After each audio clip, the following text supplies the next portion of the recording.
Welcome back to Raceweek Illustrated Garage Talk. And now we go trackside to Toccoa Speedway in Toccoa, Georgia, where we're joined by Raceweek Illustrated's Mike Bell. Mike, how cool is it to see the 58th consecutive season of racing at Toccoa Speedway open with sprint cars?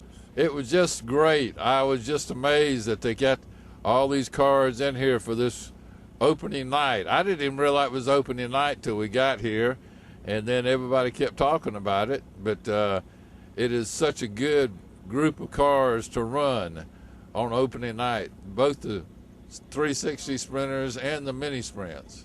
Now, we know you've got a strong background when it comes to stock car racing, but your heart is with sprint car racing and dirt cars. So tell me what you thought about the show the 360s put on. They put on a really good show. It got kind of scrambled a little bit and a little bit dusty, but the guys are used to that and they can drive through it. I was just surprised with the amount of talent that has shown up in this 360 class. You got a perennial winner, Terry Gray, who can't do any better than fifth. With all these young kids in front of him, it's going to be a real good season for the USCS. And also a good show from the 600 mini sprints, but a scary moment over there in turns 3 and 4. Tell us your thoughts on that. Oh, that was really scary. I got so scared when I saw the fire because they don't burn gasoline. And once it gets going, it's kind of hard to check it all out. But it was just a flash fire, and it was out pretty quick. I hope the kid that was hurt wasn't hurt too bad. They didn't really take him off in the ambulance, so apparently he was doing okay, just kind of dazed and confused. Oh, that was Mike Magic. He was okay, just a little shaken up after that wild ride. Overall, it looked like a really good night. We saw some bruises, we saw some bumps, we almost saw a few fist fights. Basically, your normal run-of-the-mill dirt track Saturday night in Georgia. Yeah, Toccoa is not really noted for a lot of heavy fighting, but that was a pretty good one on the front straightaway. They got everybody mixed up in it, but I was surprised with the number of cars they got there this year for opening race. Generally, there aren't that many, you know, but their new class is looking really good. They have quite a bit of the mini stocks and so many of the late models. I was really surprised with the number of late models and the talent in that class too. Now, Mike, we've got to take a second to talk about the job that Andy Hyde and Vic Christian have done with Toccoa Speedway.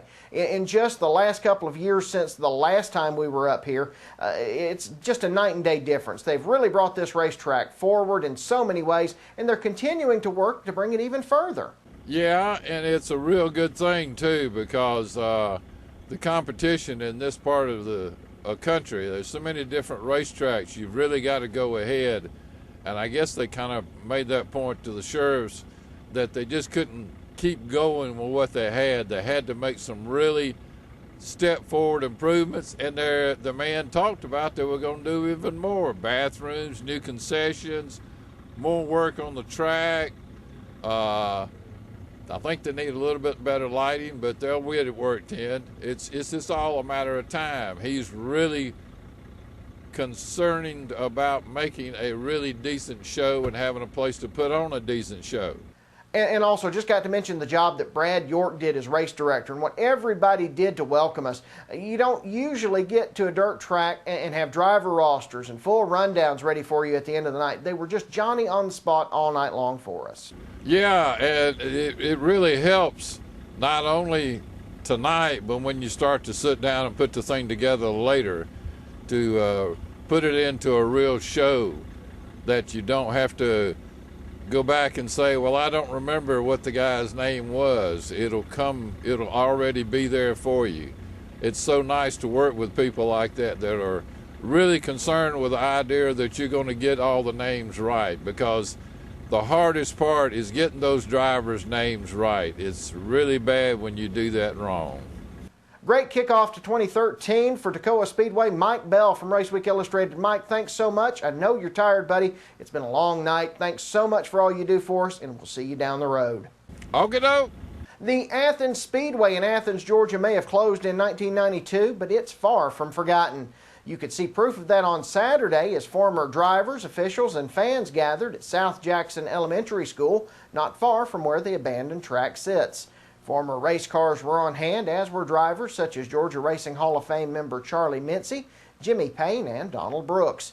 Attendees were also treated to a classic car show, gospel music, and more. Former driver Donald Brooks is one of the organizers of the annual gathering. He spoke with us about how special this event is. This is the 4th annual Athens Speedway Reunion today.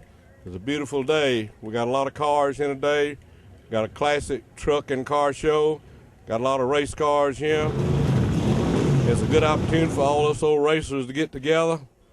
We've had a lot of them that's passed on, and we remember them in our prayers. But yeah, it's just a good thing for all car owners, mechanics, and all just to get together. Up to Hartwell Speedway in Hartwell, Georgia now, where Frankie Beard picked up where he left off last year by scoring a victory in the crate late model feature. Grant Jordan crossed the line in second, with Colby Cannon in third, Cole Hardy in fourth, and Jimmy Ivester in fifth. Other winners on the night included Bubba Russell in limited late models, Clifton Snow in modified street, Ricky Chamberlain in stock V8, J.J. Garrett in stock 4 cylinders, Peyton Freeman in Young Guns, and Mike Mosley in up fronts. That's going to do it for us this week here on Raceweek Illustrated Garage Talk. Next week, we'll have a look at late model action from Anderson Motor Speedway and more results from around the region. Remember, for the latest racing news, visit us online at raceweekillustrated.com. You can also follow us on Facebook or on Twitter, and if you want to contact us, send us an email. garagetalk@raceweekillustrated.com is the email address. Until next time, I'm Brandon Reed. This is Raceweek Illustrated Garage Talk, and we'll see you at the races.